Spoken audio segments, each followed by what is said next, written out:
Well, YouTube, it's your boy Darius. I want to thank you guys for watching. You guys could be anywhere else in the world, but you're here with me, and I really appreciate that. So what we're about to do right now, we're about to react to the biggest snubs and surprises of the NBA official top 75 list by Andy Hoops. After watching that Flight Reacts mess, man,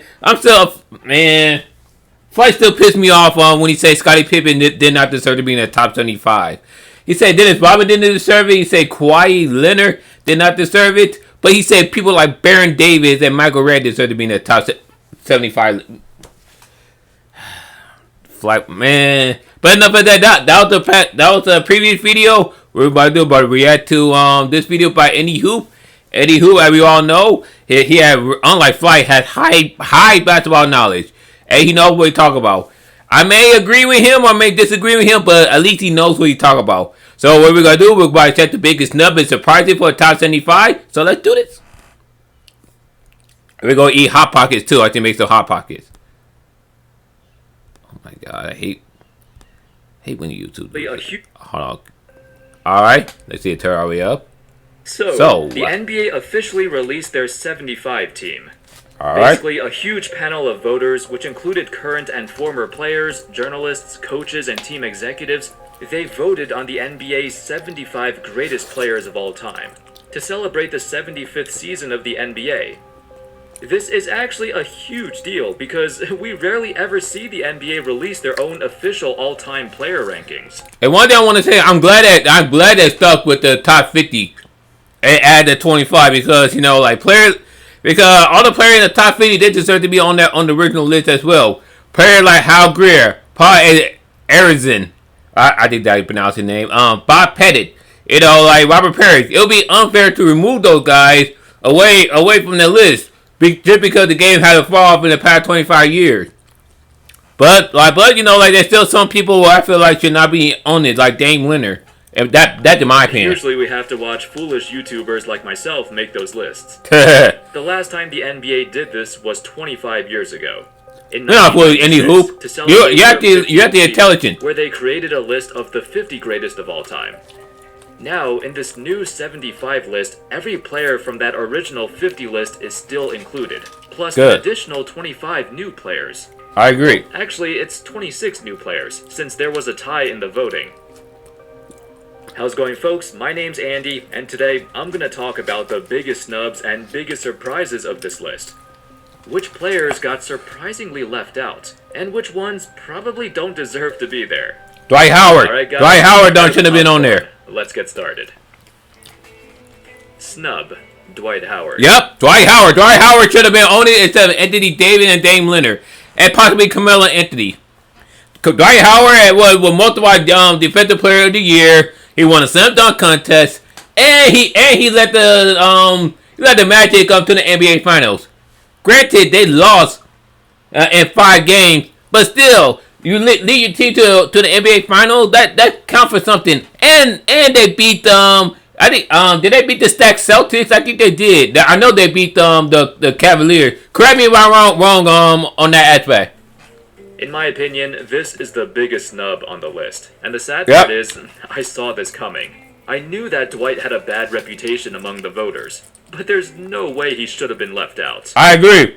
Here's the list of the 26 new players added on. I mean, a lot of these guys are so young. Dwight's had a better career than many of them. Yep, I'd say Dwight's career has been better than Carmelo Anthony's too. Better than Carmelo Anthony, Anthony Davis, Damian Lillard. I can argue James Harden. Although James Harden won the MVP. Dwight is an 8-time All-Star, 8-time All-NBA, 5-time All-Defense, and 3-time Defensive Player of the Year.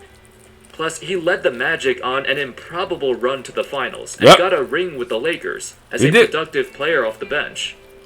And even though he never won MVP, he finished top 5 in voting for 4 different seasons. Wow. Compare that to Melo, who came from the same era. He's a 10-time All-Star and 6-time All-NBA, and that's it. I guess he led the league in scoring once too. But Dwight led the league in rebounds for 5 seasons. He did. Blocks for 2 seasons. I'm not saying Melo doesn't deserve it. I'm just saying if he's there, then Dwight should definitely be there too. I agree 100%. I think the voters knocked him down a few pegs for his longevity, as the last time he made an All-Star team was in 2014, at the age of 28.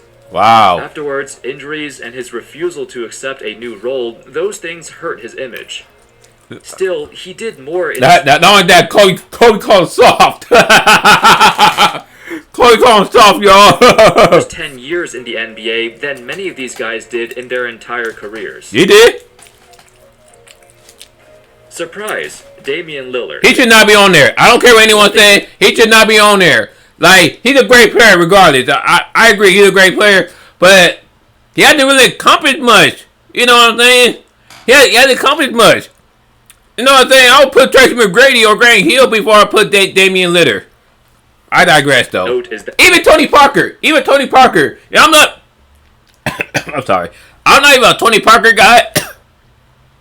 I'm not a Tony Parker guy at all. But he deserves to be on there. He's a one-time final MVP. Damian Lillard had never been to the final, to the NBA final. He went to the Western Conference final where he was swept by the Warriors. But that's it. Of the 26 new players added, 11 of them are currently playing. Yep. Of those 11 players, I feel like Lillard is the most surprising choice here. I agree. If you look at his peers, other players around his age, they've all done something special. Yep. Steph Curry is the greatest shooter ever.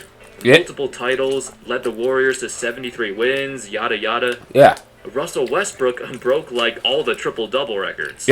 Yep, he did. James Harden, you might say they have comparable careers, but Harden is arguably a top 5 shooting guard of all time. And I disagree with that. I don't think it's arguable. I think he certainly is.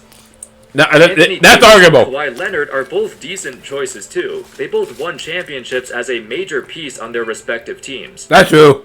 Kawhi's 2019 run in Toronto was legendary. Yeah, that solidified him to be the top 75. Second best player at his position for so many years.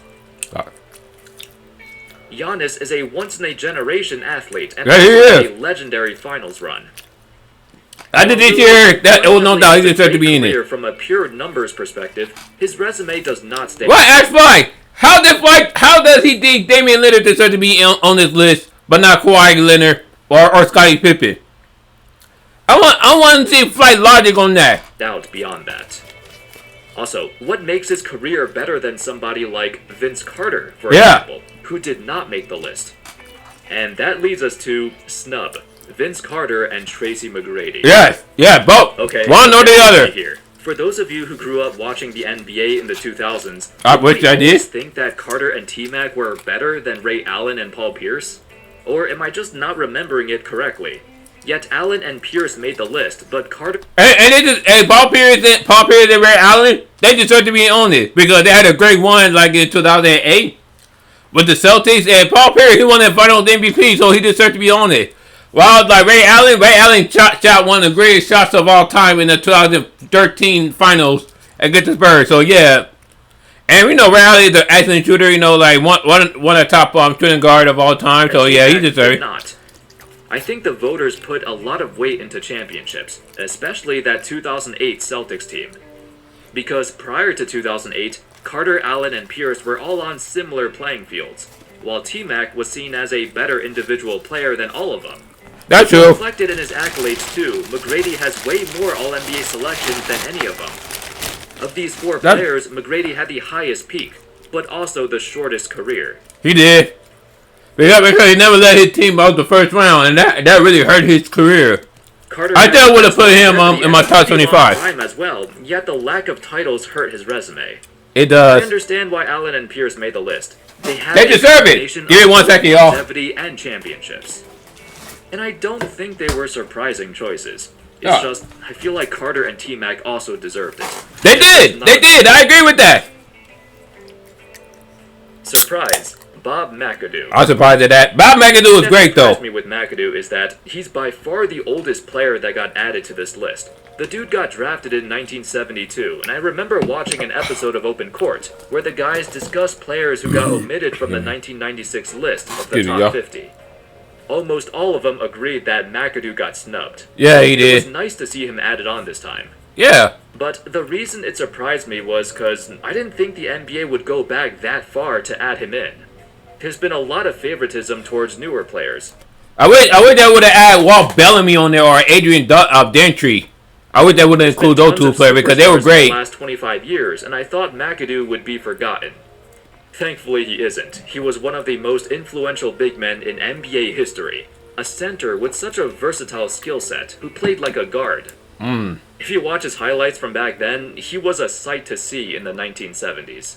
We gotta react to that. Snub, Tony Parker. He should be on there. He should be on there. He should be on there instead of Damian Lillard. He should be on there instead of Damian Lillard. I don't care what anyone says. Tony Parker should be on there instead of Damian Lillard. And I'm like one of the biggest Spurs hater, but Tony Parker deserves to be on it instead of Damian Lillard. One player of the Spurs dynasty in the 2000s made it on this list. And even Manu Ginobili should be on there too. Made it, but neither Parker nor Ginobili did. I think Parker had a great case. If you're a 4-time champion, 4-time All-NBA, 6-time All-Star, and the starting point guard on a legendary Spurs dynasty, I feel like you should make the list. I agree with that. Add on his Finals MVP in 07, where he absolutely shredded the Cavs. Woo. Parker has such a good case to make it. He does. Unfortunately, I think his numbers held him back. He doesn't have the raw stats of somebody like Damian Lillard. Parker is a guy you had to watch to appreciate. His game was unique, completely different than any other point guards of his era. Up until today, he's still the only point guard in NBA history to lead the league in points in the paint for an entire season. That stat is still absurd to me. Surprise, Reggie Miller. Why that surprise? Reggie Miller should be on the list. That shouldn't be a surprise at all. Reggie is one of those guys who, if you watch any highlight reel from the 90s, you would think Miller was like a top 5 player in the league. Because he was at the time. Often, he's had so many iconic playoff moments, and you can't help but think he's an all-time great. He didn't have bad defense though. Reggie's only accolades include 5 All-Star selections and 3 All-NBA third-team selections. Was it BS? No championships. Was it BS? Granted, he did play in the same era and same conference as Michael Jordan, so we gotta cut him some slack. Reggie got in mostly for his memorable playoff performances. And he led the team. He led the team to the NBA Finals in the year 2000. Granted, they lost 6 games, but still, that count for something. That had to count for something. He played 18 seasons and about. If Jason Kidd is in it, Jason Kidd in it, when he led the Nets to the finals, then Reggie Miller definitely deserved to be in it. But his legacy was far greater. Not bad for a lanky guy out of UCLA. Spike Lee. But they do like joke too, due to his lack of awards. I guess this further shows how much more weight is put on longevity. Which means Snub, Pau Gasol. He can make that argument. I made a video about the Gasol brothers recently, so if you want to hear me talk more about them, you can watch that video. I didn't learn how to do that. In 18 seasons, Pau accomplished so much. When he first came in, he brought a totally different look for a power forward. Pau had the aggression and post-up skills of a typical big man. But he also brought a level of finesse, a soft touch, and incredible court vision that was unheard of at his position. He carried the Grizzlies to their first ever playoff appearances and eventually became a critical piece to the Lakers' championship runs. He did, that's true. Plus, his longevity is severely underrated, even up until his mid-30s. I met Pau Gasol too when I was in UCLA. I got a picture on my Facebook. His career as a 6-time All-Star, 4-time All-NBA, and 2-time champion. Although, I'm not sure if this NBA Top 75 list includes international accolades too. Pau certainly they should have included that. But it's the NBA list, so. He was a top 5 power forward, and for a short period between 2008 to 2010, he might have been the best power forward. A criminally underrated player. He was underrated. Let's take a look at another snub, Joe Dumars. I was surprised at that too, Joe Dumars. Underrated player of all time. People forget that Dumars actually won the Finals MVP in 1989. He did. He led the Pistons to their first ever championship. He did. Both him and Isaiah Thomas. As the toughest defender he ever went up against, Dumars was a powerhouse on the perimeter. Despite being an undersized shooting guard, he held his ground to the tune of 5 All-Defensive nominations. Even in his playing days, he never got enough credit. He don't. Another snub I should mention is Alex English. In the 1980s, what about Adrian Dantry? By Magic and Bird, it was English who scored the most points of that decade. I'm sorry, y'all. Of course, that was mostly because the Nuggets were playing at a breakneck pace. The fastest team in the league, which greatly suited his playstyle. English was a natural scorer, a small forward who was ridiculously efficient for that era. It led to 8 All-Star selections, and he led the Nuggets to many deep playoff runs.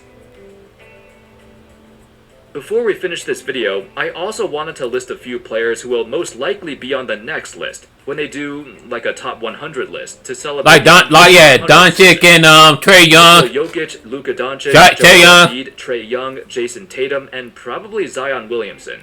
Hey, Ja Morant. I don't even argue LaMelo if he continued to have a career that he's having now. I'll argue LaMelo too. But I don't want to make any assumption. I don't want to say anything too quick. So, but but I can totally see those players. But of course, we have 25 more years to go. So you never know. So you never know who we gonna watch. Careers. Somebody born this year is going to make the top 100 list. We're angry that some of these young guys were not on there, even if they already deserve it. But I think it's fair. Remember back in 1996, Shaq was only in the league for 3 years. That's true. He still got voted in. That was so controversial back then. Yeah, I can see why. And he made the list over established guys like Dominique Wilkins, who thankfully made it this time. He did. Anyway, that's all, folks. In my opinion, those were the biggest snubs and biggest surprises from the NBA's top 75. Let me know your thoughts in the comment section. Do you agree or disagree with me? What other players surprised you, and which others do you think got snubbed? Adrian Dantry. Thank you all so much for watching. I hope y'all enjoyed the video, and of course, as always, I'll see you next time. Peace. As always, Andy, that was a great video. There were a few things I disagree with, but again, you were informative and everything. Other than that, like I said, this is a great video. What do you guys think? Let me know. Comment down below. Leave a like and subscribe to your boy. You can check out my previous Andy Hoops video down here. Peace, love, and rock and roll.